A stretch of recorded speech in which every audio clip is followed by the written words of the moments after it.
What I want to do today is give a long-term review of the Broncolor lighting system that I use, not just the one in front of me here, there's a few different systems that we use, and give you the kind of pros and cons for some kit that I've bought myself, paid for myself, and I use myself.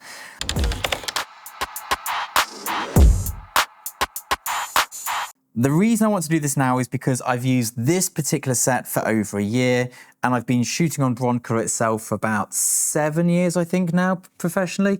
Before that, it was a bit of everything, but I'm pretty rooted now in the Broncolor ecosystem. We're gonna go over the pros, the cons, the prices, who it's for, who it's not for, when it's good, when it's not good. And I'm gonna preface this with saying, yesterday I was on a shoot in London and I used one single Godox something 600 watt light on a battery, which I fired from my trusty Pocket Wizards, and my white shirt as a modifier. And I got through the day just fine. There'll be a video on that on Studio Access. It was an interesting day.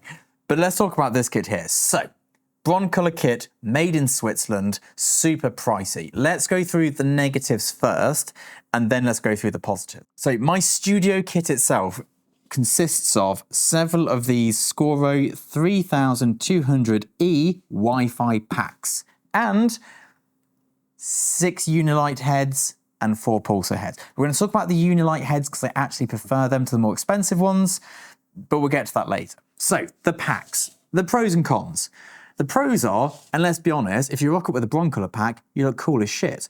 However, this pack here today is going for £10,192.86.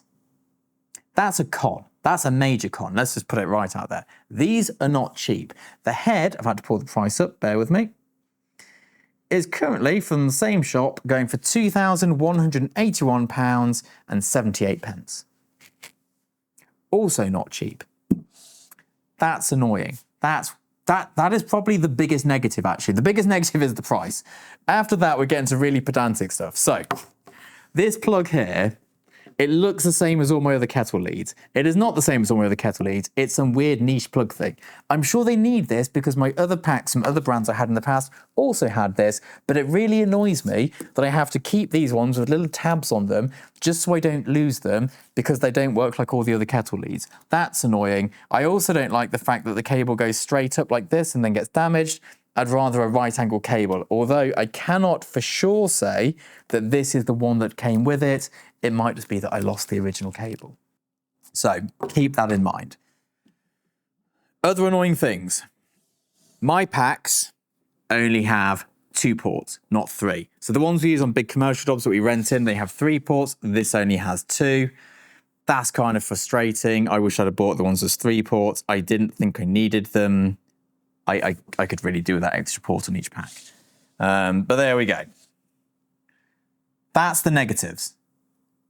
One more negative, actually. Let me be fully honest here.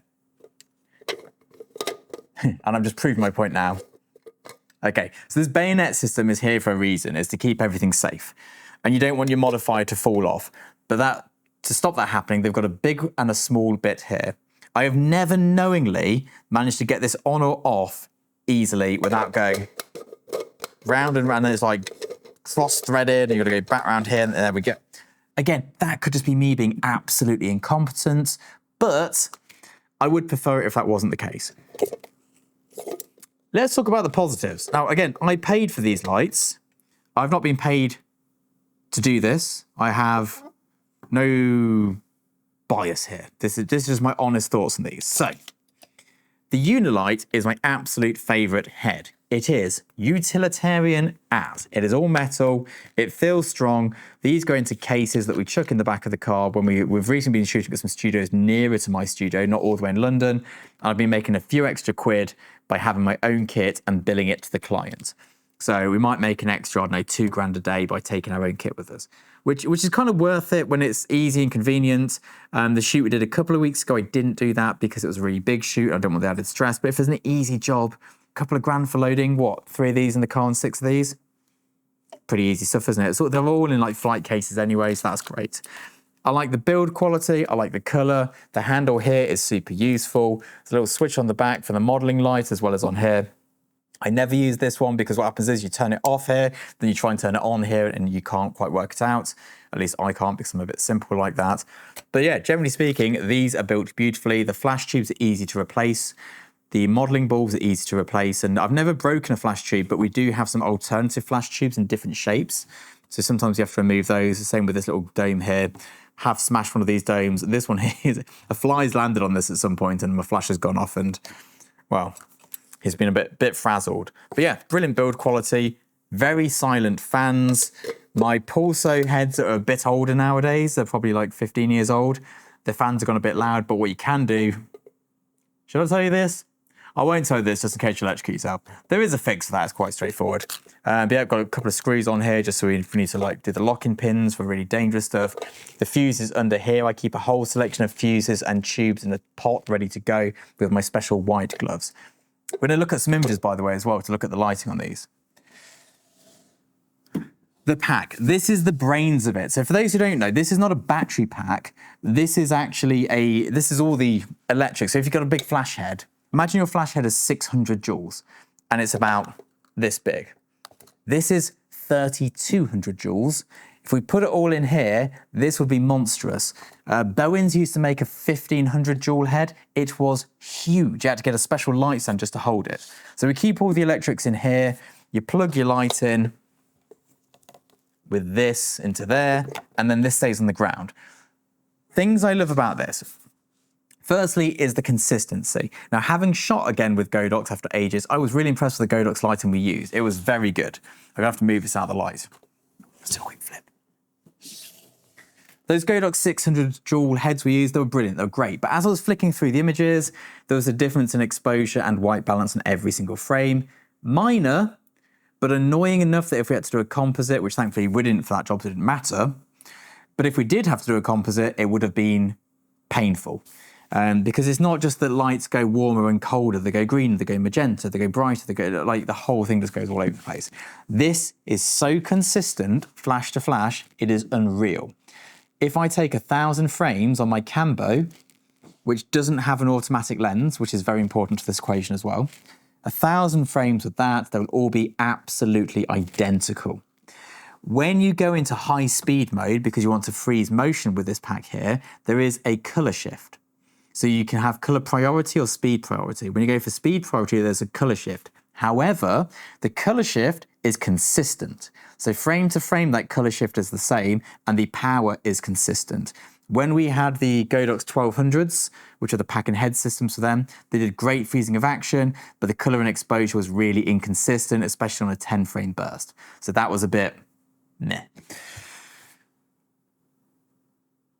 This works on an app. So you can connect it to your iPad, which is absolutely brilliant. So what tends to happen is we have the Digitech sat on a table back there with a special cart. They've got the iPad here and it lists all the packs. And I'll be like, can we put like 3 up, 2/3 of a stop? And they'll just go boop, boop, boop, boop, boop, fire a new frame and it's all done. No running around set, no faffing around. It also has a feature where you can do seamless cutouts with it, where you can program it to do 2 frames. So it takes 2 shots, shot 1 with all the lights on, shot 2 with some of the lights off. That way you can really easily mask out the image. Very useful.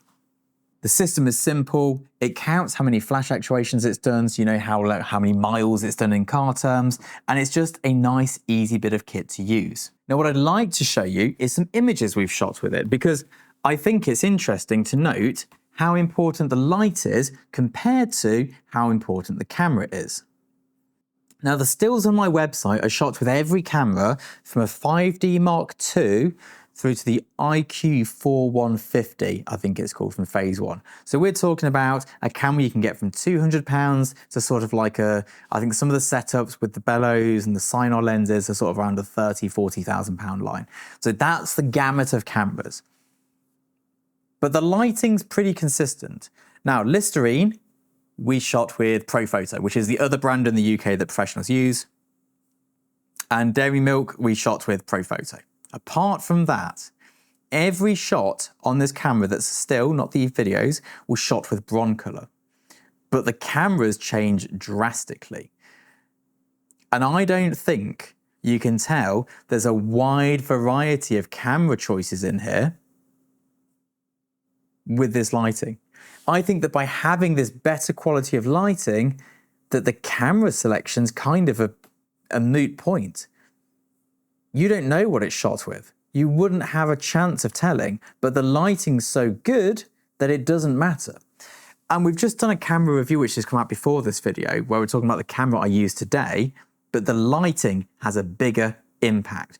The consistency in post is really useful, but the quality of light is really good. Now, people say quality of light, and everyone's like, well, what does that mean? In the literal sense, it means, do we have hard light, soft light, specular light, diffuse light? That's literally what it means. But when we're talking about it from this point of view, and we're saying quality of light, we're talking about, does it look nice? Is it nice? And of course, what's nice? What is good? Like, for me, these lights are brilliant. These lights look nice. And you can tell when you shot with a cheap light because it looks cheap to my eyes. Some people don't know the difference, and that's great. It's like when I didn't used to drink fancy coffee, I was nice and happy with whatever Lavazza came from the supermarket. Nowadays, if it's not being pooped out by some sort of bear in a wood somewhere, I'm not touching it. And once you know, you know. And once you've seen good lighting, you cannot unsee it. Of course, theoretically, all light is light. All light is equal. But it's not. It just isn't. Good modifiers are better than bad modifiers. Good lights are better than bad lights.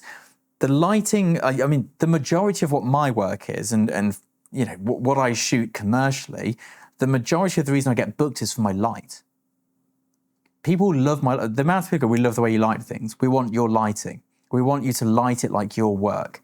Now, part of that is my technique. Part of that is my creative vision, and the final part of that is the equipment.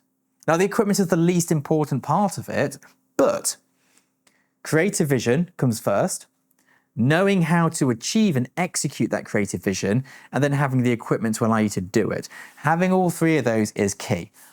However, I do not recommend you go and spend £13,000 on one light if you're starting out. That is a really stupid thing to do. I didn't get these until well into 10 years into my career, having achieved a modicum of what I would call success. I managed to shoot some big global campaigns, made a lot of money, and then bought them. Don't go and take out a loan. Don't go and buy them on credit. You can rent this stuff. You can rent a Scoro pack and a head for 70 quid a day. And every time we do a big campaign, if it's a proper big campaign, I'm not lugging this kit down for me because I'm going to be tired. We rent it all. We'll rent 6 Scoro packs and 10 heads as a standard rental thing. We have a standard rental list. We have 4 big light stands, the wind-up ones, which are back there. There's one. With booms, we rent 4 of those. We rent 2 trolleys of 8 Matthews C-stands. They're brilliant, come with little wheel things, very good. The whole flag system, and then we rent those packs and heads, and we just have a standard rental kit, and then we get anything specialist we need on top of that. Broncolor for still life photography is definitely the best ecosystem.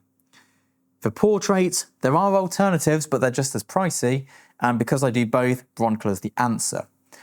Godox is good enough. Godox will get you there. But when you want to be shooting a global campaign, you can't really turn it with Godox for the reasons we've stated in this video.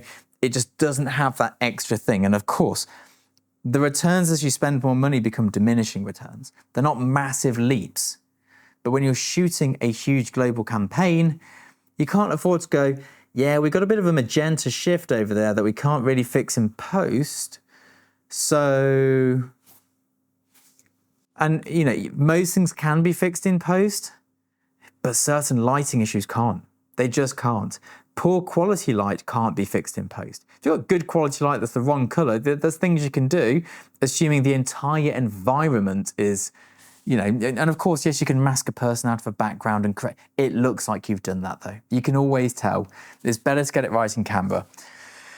In a completely controlled environment, using only one light, if the light quality is good in terms of how it looks, then yeah, you can get away with a lot of faux pas. Once you introduce ambient or a second light, it's very hard to fix those issues in post. And this is the big thing we talk about in Studio Access, but we'll get into that another day. These are my views on the Broncolor kit for long-term use. I reckon I'm going to get a good solid 20 years use out of this kit. So I'll be 60 by the time, this is probably my retirement kit. and into retirement as well. I'd imagine I'll be using this well after my retirement years. This is the kit that will last me forever. It's a big outlay up front for sure, but I'm never going to need to buy a light again, which is a nice, apart from like breakages and all the rest of it. But there won't be another big investment like this. There's not going to be, in my lifetime, in my career's lifetime, I don't imagine a major flash change. I could be wrong. If someone comes along who's better than Broncolor, I will absolutely jump ship and buy it. I don't have brand loyalty. But at the moment, this is the best. This is the best that money can buy for the work that I do.